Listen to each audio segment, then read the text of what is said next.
Let's now listen to the message from the series 40 Years of Grace. For our message this morning, 40 Years of Fighting for Grace. And I'll give you our pastor, Pastor Noel Espinosa. At first, they floated the idea of a Duterte versus Duterte for the vice presidency post. That's father versus daughter. Well, as it turned out, it will be a Duterte and Duterte, the daughter for the vice presidency and the father for senator. Now, there could be any number of reasons. I'm sure this was planned by both. But I think one reason is that they have no stomach for fighting within the family. You cannot be in politics if you have no stomach for fighting. But some fights are not just worth it. And I think that includes fights within the family. But there is a fight that is certainly worth engaging in, and we have been fighting it for 40 years. And that is why I'm calling this anniversary series 40 years of grace. I want us to be very clear that we are celebrating God's grace, not any human ability or any human planning, but it is because of God's grace that we are now celebrating our 40 years. I do want to bring out the fact that what is prominent and should be clear in our Thanksgiving is that we have experienced the grace of God. Every message of this 4-message series begins with a single text that talks about that, and then I will add a text that applies to a particular area of our 40-year existence as a church. In the first message, we concentrated on 40 years of saving by grace, and it is our experience in sharing the gospel, in evangelism, be it in preaching or one-on-one witnessing, and we learned there that God's saving work by grace defines our church message and witness these 40 years. The second message, we looked at 40 years of serving through grace, and we have been serving in various forms and shapes through 40 years of ministry, and we learned that living out God's grace in service defines our church mandate and mission. And today we shall be looking at another dimension where grace is still the focus, but it may be a dimension that we do not regularly or even naturally associate with grace. But this is important. Once more, the first text is John 1:16, part of the prologue of John, and then after that we will be looking at Galatians chapter 1 verses 6 to 10, jump to chapter 2 verses 3 to 5, and verses 11 to 14. First, in John 1:16, the Apostle John prefacing his gospel with, "For from his, Christ's fullness, we have all received grace upon grace." And then jump to Galatians chapter 1, verses 6 to 10. "I am astonished that you are so quickly deserting him who called you in the grace of Christ and are turning to a different gospel. Not that there is another one, but there are some who trouble you and want to distort the gospel of Christ. But even if we or an angel from heaven should preach to you a gospel contrary to the one we preach to you, let him be accursed. As we have said before, so now I say again, if anyone is preaching to you a gospel contrary to the one you received, let him be accursed. For am I now seeking the approval of man or of God?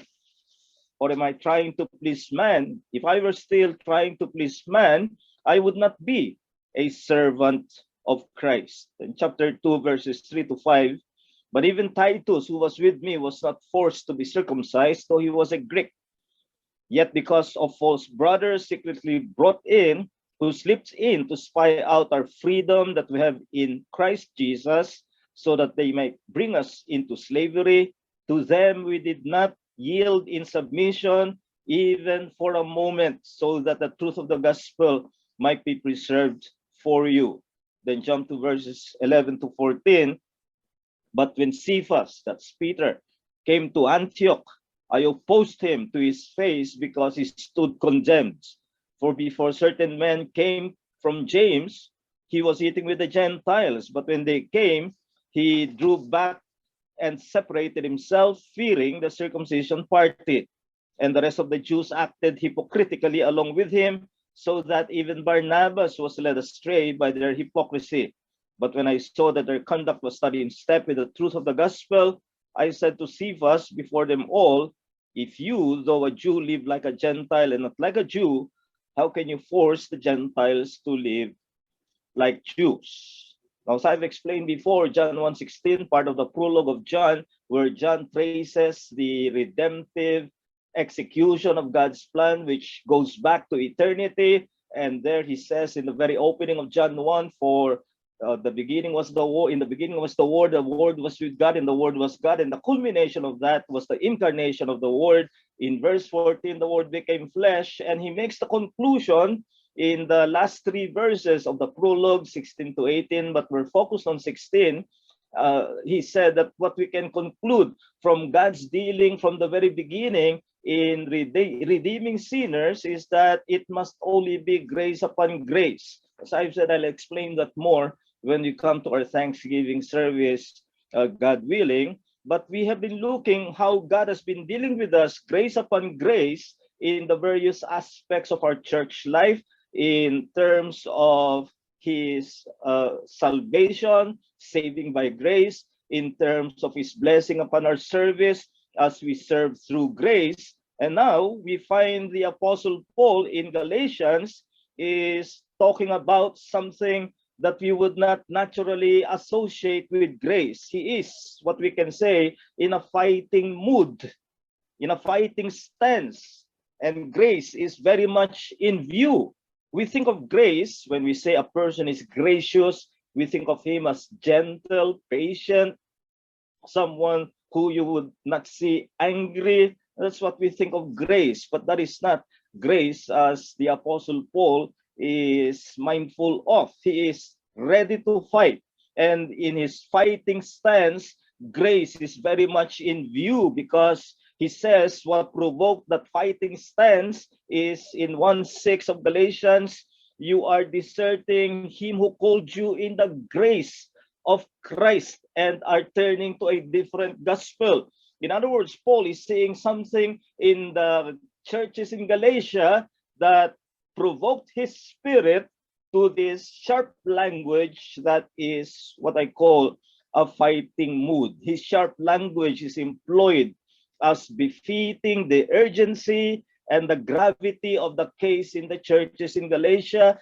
and this remains today. We still need to be in a fighting stance many times in order to defend, in order to advocate for the grace of God in the gospel. And my message for this morning, as third in our series, is this: the gospel compels the church to be vigilant in fighting for grace. Ang ebanghelyo ay nagpupumilit sa iglesia na maging mapagbantay sa pakikipaglaban para sa biyaya. The gospel compels the church to be vigilant in fighting for grace. The letter of Paul to the Galatians stands out in a negative way. This is the only letter that has no thanksgiving to God for the addressee. In all the other letters, Paul has 13 in the New Testament. In all the other letters, he has something to thank God for, whoever he was writing to, even the churches of causing him the most headache, like the Corinthian church. He began his letter with thanksgiving. But here in the Galatian letter, there is nothing of the sort. He immediately dives into a rebuking language against the Galatians. Why? What is so serious about this? What is so grievous in the Galatian churches that necessitated this treatment by the Apostle Paul? And the simple answer is a compromised gospel. And when the gospel is compromised, whatever it is that they may compensate for it, there is nothing to be thankful to God for, because a compromised gospel will compromise the identity of the church. Now you ask, where is the compromise coming from? In the several passages we read in the Galatian letter, the compromise may come from two sources, from those who are, we can say, outright enemy, but also can come from friends and brethren of the gospel. And that brings us to areas of fighting for grace where we need to be vigilant. The first is damning falsehood of the message, ang nakapapahamak na kabulaanan ng mensahe, damning falsehood of the message, and secondly, damaging error of the teaching, ang nakapipinsalang kamalian ng pagtuturo, damaging error of the teaching. So you can have a damning falsehood coming from false brethren or from false believers, and damaging errors that may come from friends and true brethren in Christ. So consider first that our fight is necessitated by the presence of damning falsehood of the message. Nowhere do you find Paul invoking the curse of God in the other letters. But here, he invokes that curse, which is anathema, found twice. And he says, any other gospel, let him be accursed. When the gospel is compromised as to its essence of grace, it is no longer the gospel of salvation. Paul is not primarily occupied with gentleness of language at this point, but he is seeking the protection of souls in the churches which he himself has established in Galatia. And that brings us to a point where we too as a church might have to force ourselves. We may not want it, but we may force ourselves because we are compelled by the gospel. Contention with heresies defines our faith, our fight for grace in the gospel. Ang pakikipagbaka sa mga kabulaanan ay nagbibigay katuturan sa ating laban sa biyaya ng ebanghelyo. That's something we need to do. Contend with heresies. Now, a heresy is in substance and message a false gospel. Therefore, in effect, it is damning of the soul. The word gospel literally means good news. It is good news to a sinner who is told that someone else has done what he could not do. A sinner who admits his sin, a sinner who accepts that he's standing before God, is that there is a guilty sentence against him that he cannot overturn by any works, by any religion, by any morality. And if I'm speaking to any one of you still of that mind that somehow your religion, your morality, your good works will overturn whatever sin you have done, you are under a deception. And Apostle Paul knows that that was the effect of the false gospel being perpetrated and preached by these people whom he called the ones who trouble you. The Judaizers, as they are called. It is good news only when it is in substance a message that tells a sinner it is not about your works, it is not about your merits, it is only about what God has done in grace through Jesus Christ. And I am appealing to you to draw near to Christ, come to Christ. That is your only salvation. That is the gospel we have been preaching for 40 years. And we do not intend to change. There are teachers in Galatia whom Paul describes as troublers or Judaizers. And the substance of their message is that while saying Jesus is indeed the Savior, but they add that the Jewish law is needed to be saved.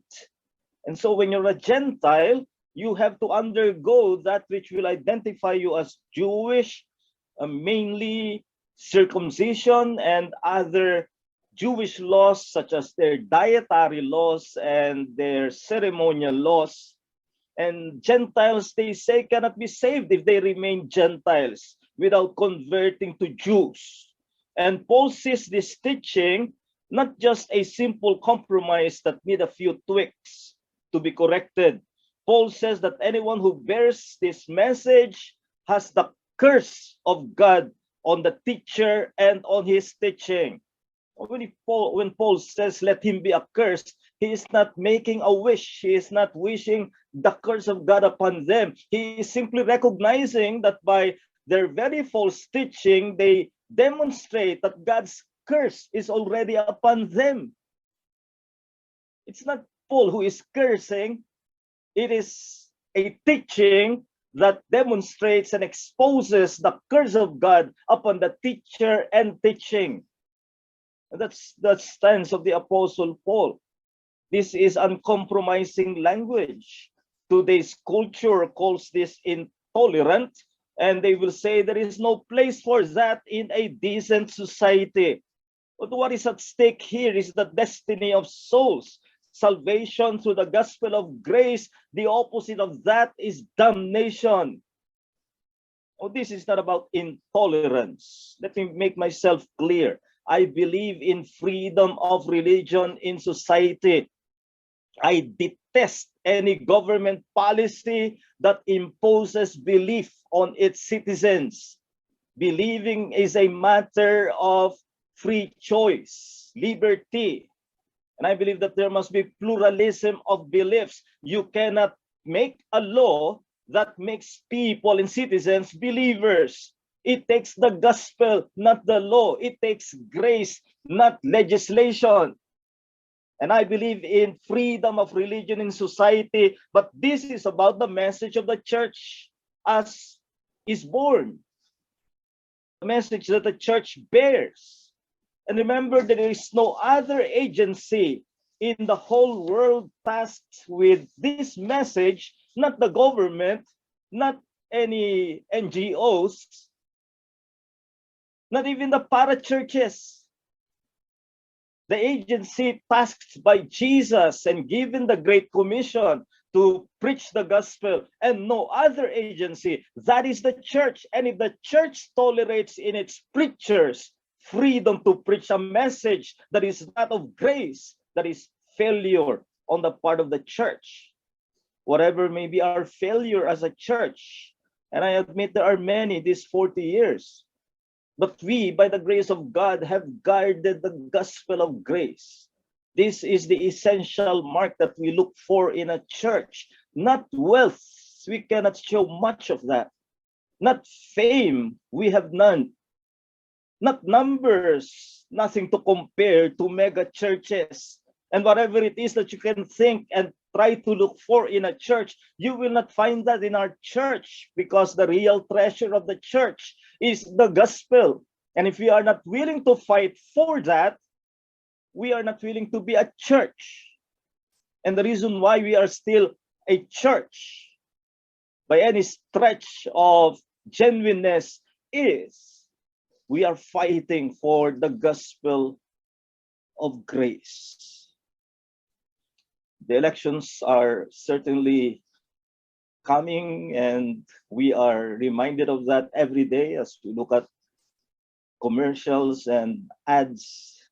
But to me, perhaps the most unforgettable elections in Philippine history was the snap elections of 1986, when President Ferdinand Marcos then made the most grievous blunder of his life, calling for snap elections. And it happened, and there was massive cheating, except that the citizens had had enough of the dictatorship, and you will find them guarding the ballots with their own bodies, following the ballots to where they are designated to be counted.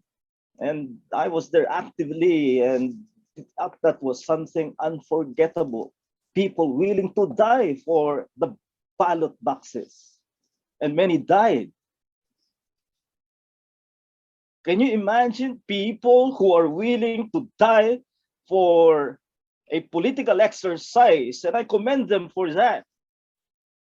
And should we not be willing to lay down our lives to fight for that which has eternal consequences, not just change of politicians? That's fighting for the gospel. And so I ask you, esteem the gospel of grace, that you are ready to denounce its contrary falsehood. Itangi mo ang ebanghelyo ng biyaya na maging handa kang kalabanin ang anumang sumasalungat na kabulaanan. Esteem the gospel of grace highly and be ready to denounce its contrary falsehood. Why is this so imperative of the church? Because our defining identity is the gospel of grace. My friend, don't look for something that would be attractive to you in an external way in our church. You will not find it.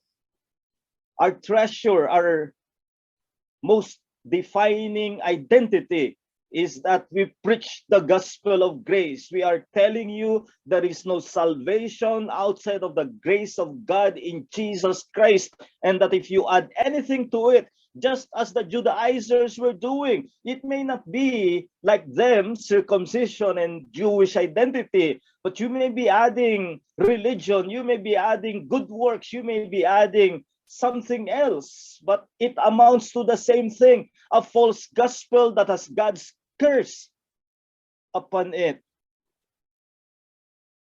Never mind that when people come to our church, they do not find attractive external features. Remember what Paul says here in 1:10. Am I now seeking the approval of man or of God?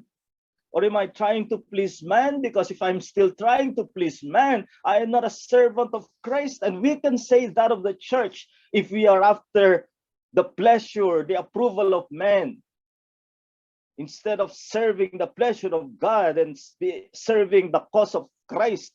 We do not deserve the name church. Fighting for grace is an essential part of declaring the gospel to sinners.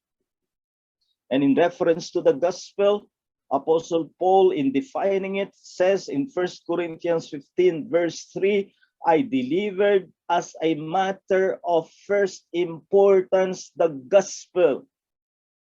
So for the Apostle Paul, it is a matter of first importance. The matter of first importance is not one's possessions. It's not some pet doctrine. It is the gospel of grace. And anything added to the grace of God is no longer the saving gospel. It will be a damning heresy. And Paul narrates his contention with those he calls false brethren in chapter 2. And he said his stance was because they wanted to force Titus, who was a Gentile, to be circumcised as an act or addition to salvation. Now, earlier, Apostle Paul yielded for Timothy to be circumcised because he was a Jew. So that points out that Paul did not have a problem with circumcision as such as a Jewish practice.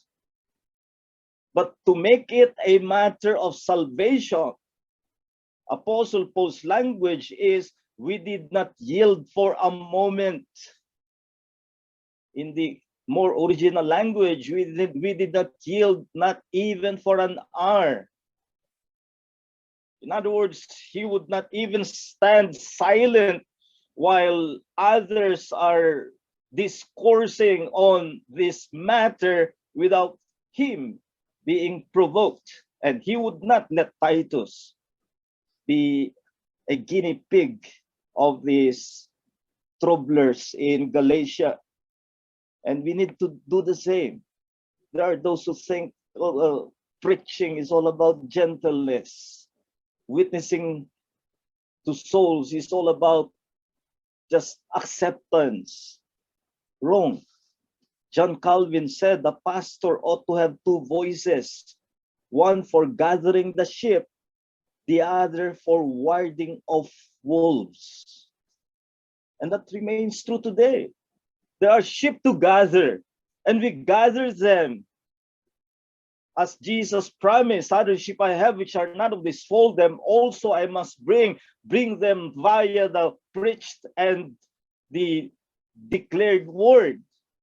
But we are not only after the sheep, there are wolves, many of them in sheep's clothing with false teachings, and we must ward them off with strong language.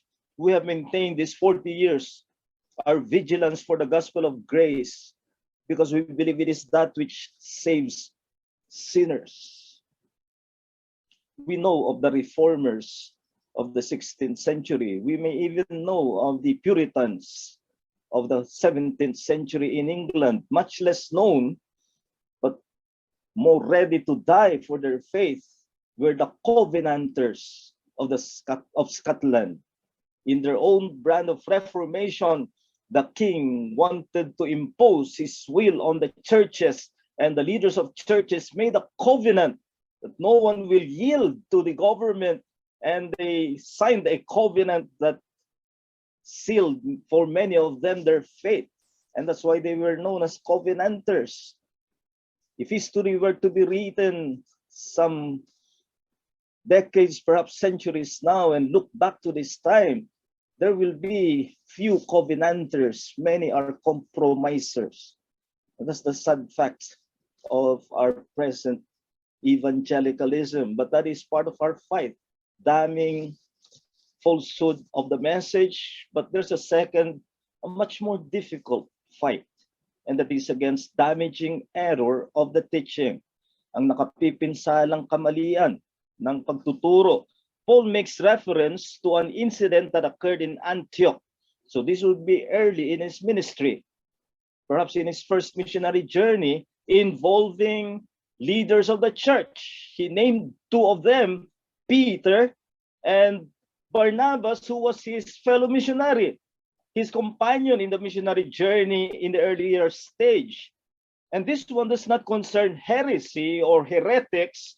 This one concerns beloved brethren.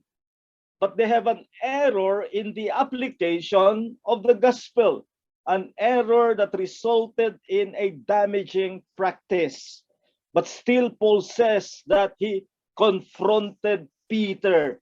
He says to the face, suggesting an intense confrontation. This has to be one of the most dramatic episodes in the history of the church in the New Testament.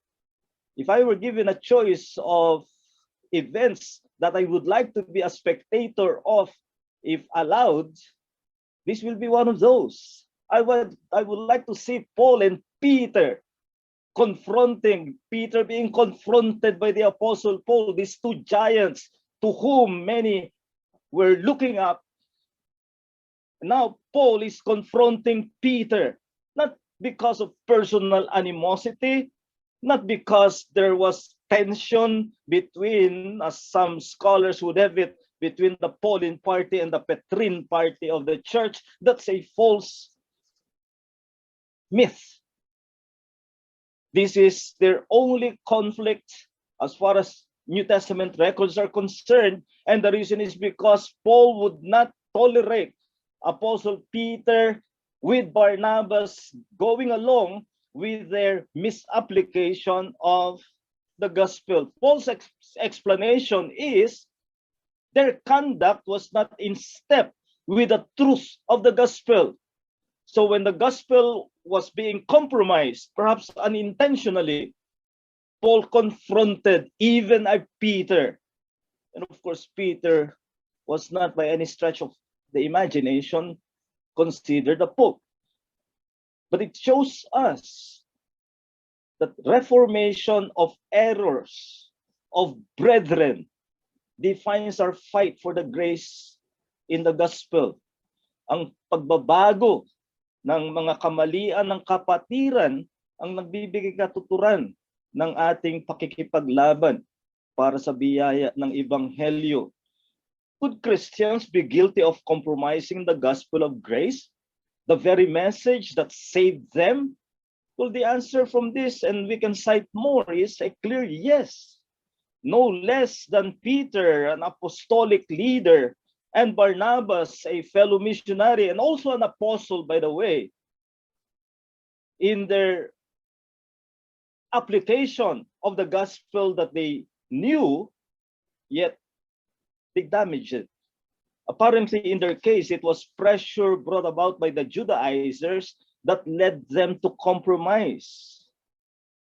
They were having table fellowship, and table fellowship in those days was a way of communicating acceptance. When you are at table with other people, it means I accept you.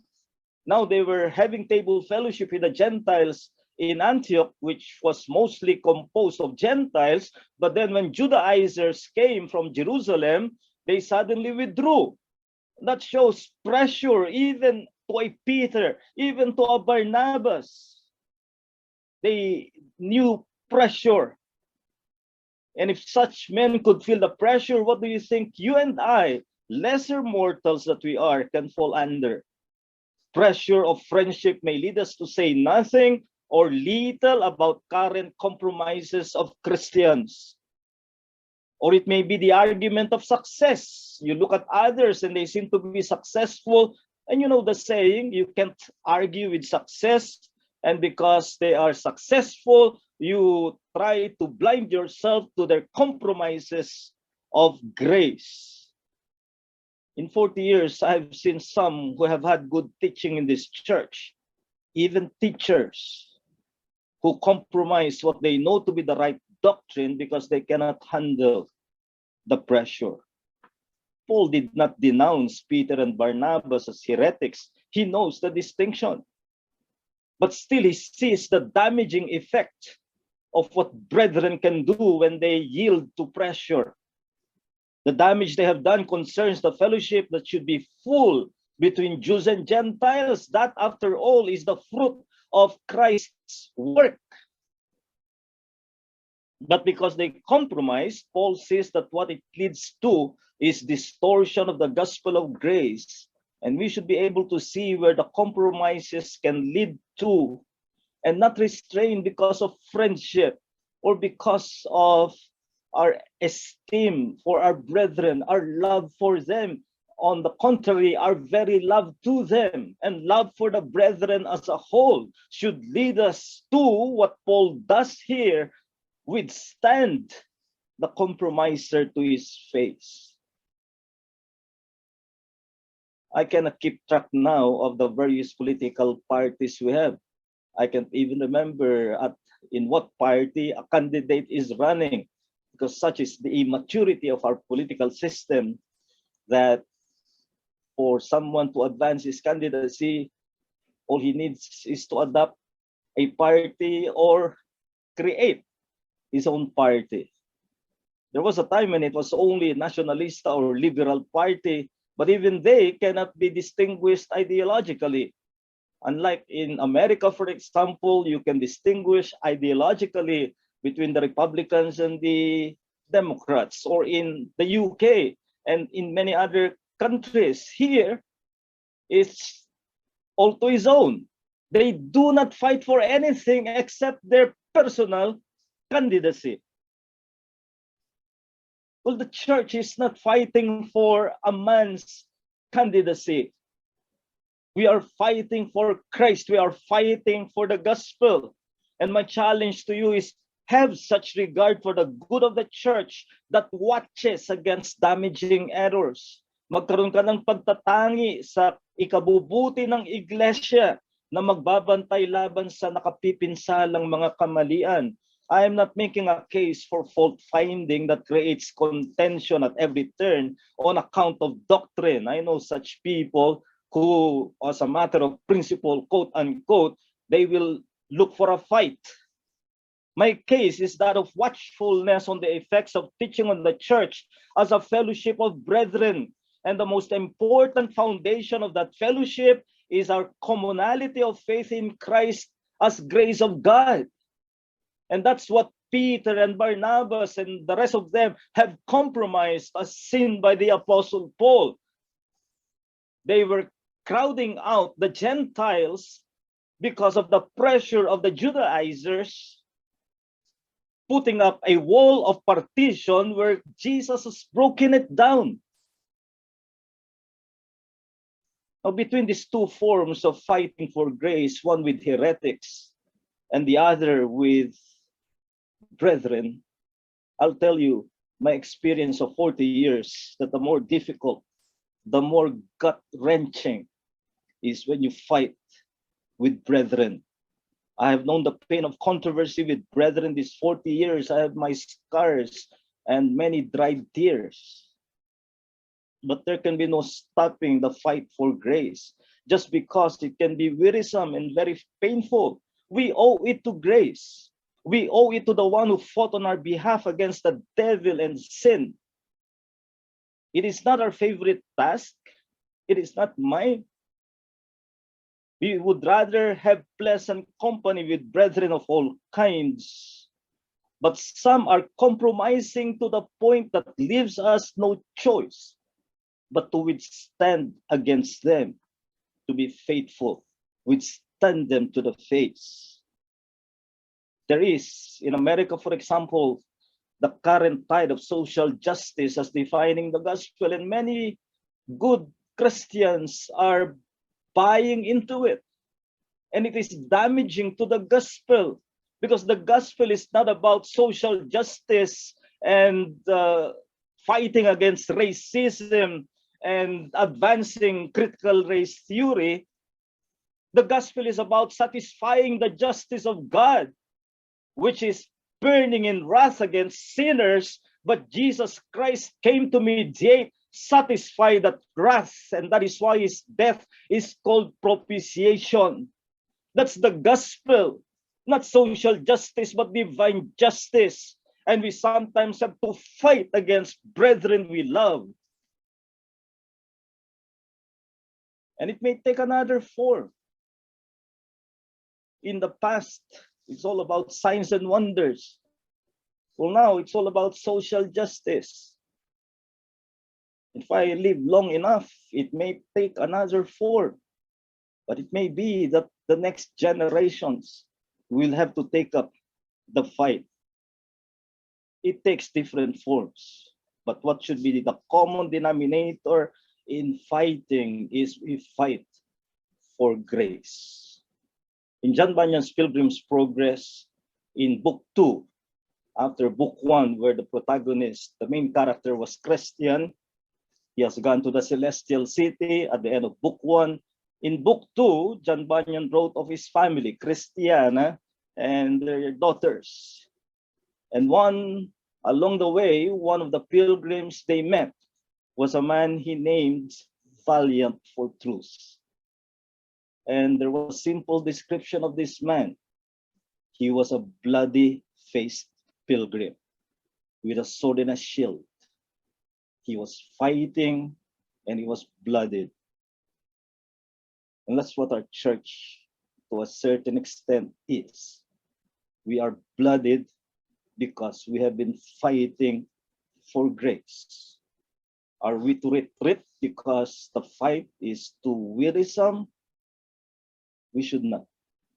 40 years, the Lord has preserved us, and there will be more years of such fight. With heretics, we are willing to fight. With brethren, there is more reluctance, but we should still force ourselves to fight, all because of grace. So these 40 years, it has been the compulsion of Grace Baptist Church, fighting for the gospel of grace. And let us heed the question that Moses once asked, and now is our hymn to respond: who is on the Lord's side?